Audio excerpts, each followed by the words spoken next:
चलिए अब खबरों को तफसील से जानेंगे। AIMIM लीडर असदुद्दीन ओवैसी ने यूपी के उन्नाव की इस्मत रेजी मुतासरा के हादसे को मंसूबाबंद साजिश करार दिया है।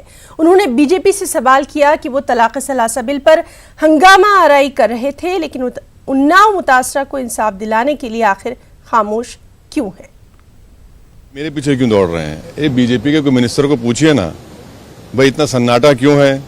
ट्रिपल तलाक में तो हर बीजेपी का हर MP चीखे मार मार कर कह रहा था मुस्लिम महिलाओं से इंसाफ। अरे एक 19-20 साल की लड़की है, इससे इतनी इसको जुल्म किया गया और उसने पहले ही कह दिया था कि मैंने CBI की इंक्वायरी का डिमांड किया था, मेरी जान खतरा है। तो आज कहाँ गई बीजेपी की महिलाओं से मोहब्बत? मुजफ्फरनगर के राइट्स में मुस्लिम लेडीज का रेप हुआ, एक का कन्विक्शन नहीं होता, और एक लड़की का रेप हुआ कह रही है कि ये शख्स जिम्मेदार है। जेल में ज़रूर है वो जिस पर इल्ज़ाम लगाया गया, मगर इस तरह का हमला होता है।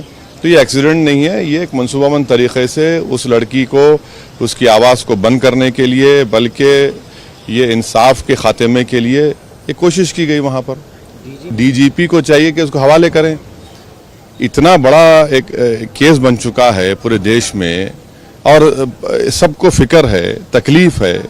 ये तो इंसाफ का ख़त्ल हो रहा है यूपी में।